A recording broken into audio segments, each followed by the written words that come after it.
Good morning, everyone. This is Anne Marie. Someone asked me to do an update yesterday, but my voice still was not um, usable.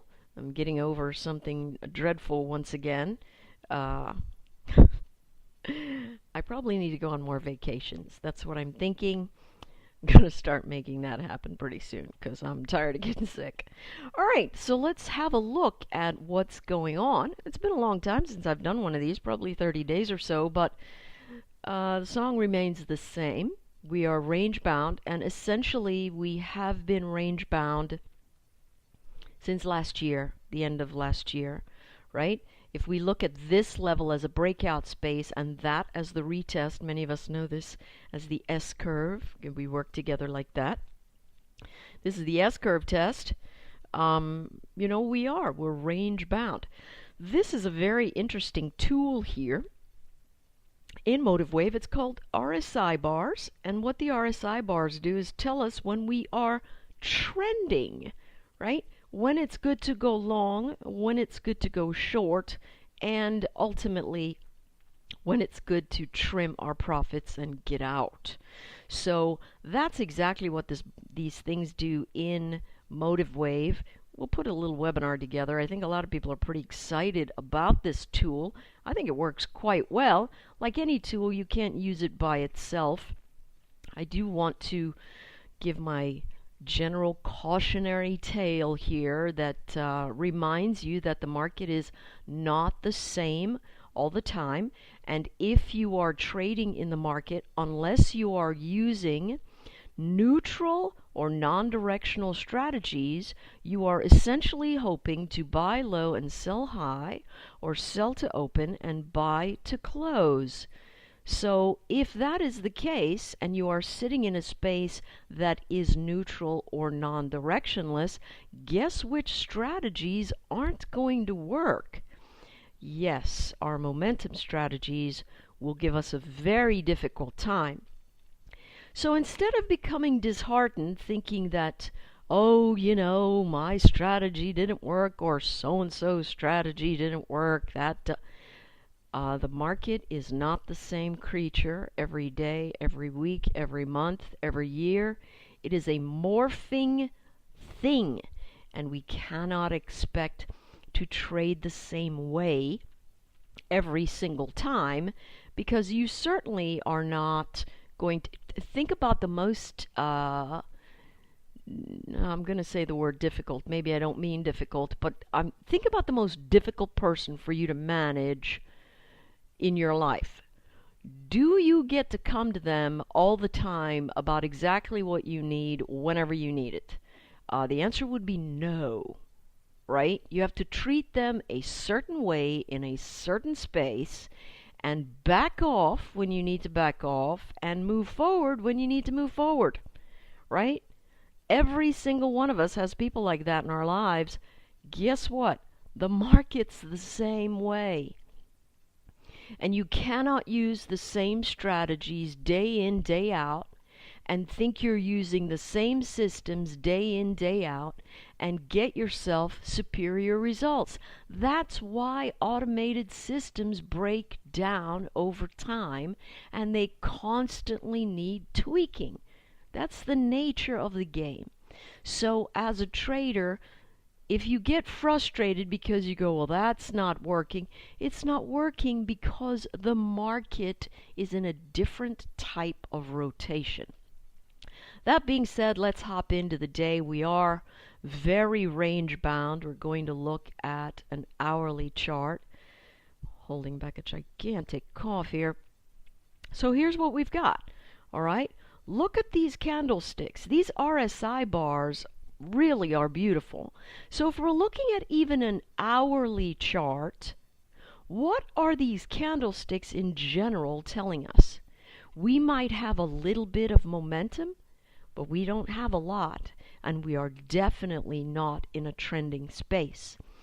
If you take that into consideration, start thinking about, well, where will a trending space start? It's going to start where all the sellers have been overcome, and to me, that looks like it's around the 189 189.60ish to 189.70ish area in SPY. If you're looking for a swing, bouncing here after all this sideways really going to be a little bit tough because we don't know if it's going to retrace or if it's going to accelerate. I would take the break and realize the most likely event is a retracement. So when it begins to stall up here at 190.30 or thereabouts, take some profit and wait for it to come back. If it loses your breakout level, cut and run, folks. There are some places in the market where you can give the charts a chance to settle in. They don't deserve that opportunity right now. They don't, because they're going to come slap you in the face. They just don't deserve it. They're not being reliable. And when things aren't reliable, you don't take them at face value. You don't. That's for our kids, anything, right? There are pockets of time where things get unreliable, and we must watch them more carefully and set boundaries and parameters that allow us not to get our hands burned. And so that's the case for there. The breakdown event is a little bit sloppier because we are falling into these ranges. Right now we're chopping around. Let's see. I'm going to take this from one of my other charts. Looks like we're breaking down just a little bit this morning. Down a few pennies. I believe that the charts are going to roll a little bit. We are essentially technically divergent, and so if you trade this, you know there are going to be buyers trying to pick this up all over the place. So if you're looking for some kind of swing event, sit on your hands. Trading intraday, you want to look at the following. We're going to go all the way down to 30 minutes here, if the chart will comply. Sugar. Let's give us just a couple minutes again. Yeah.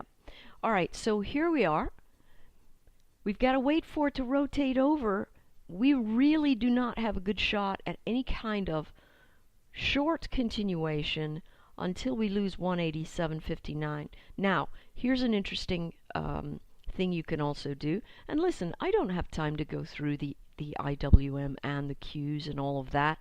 Use the same techniques though, right? They will work for you. They really will.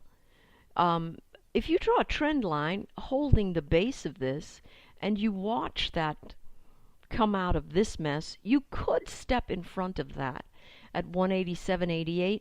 You better make sure your momentum indicators are telling you that you have the wind at your back and not in your face, right? Meaning that it's going to help propel you. Momentum will propel you forward in the direction that you desire to go versus being something in your face that you have to walk against.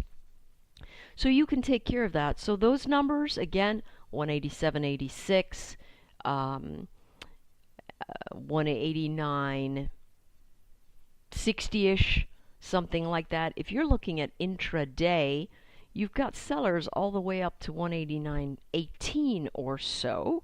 And so the best thing to do is really start thinking about, all right, if it gets here and I've got momentum, can I step in early? You've got to hawk your trades, folks. You cannot sit around and let them fall back while you lose money. That being said, it is very, very bad idea to trade one candlestick at a time, because if you see something rotate backwards and you go, oh, it's rolling over, but you don't pay attention to momentum. For instance, let's say you decide you were going to take the long over the weekly pivot yesterday, and you got in long, and all of a sudden it started rolling back here, and you said, oh gosh, I'm going to get out. You failed to take a look at any momentum indicators, because the momentum indicators said, don't worry, just coming back into support, I'm going to move forward again. All right? So don't trade candlesticks. Don't trade one candlestick at a time. Look at the chart. See where your support is. If you don't break support, you're moving in the right direction. The inverse is true. Watch your chart. If you don't break resistance, you're going in the right direction. All right? So that's it today. Sideways, choppy action. Watch for the break. Don't get lazy. And if you want to intraday trade the SPY, you have got to hawk these levels. Good luck trading.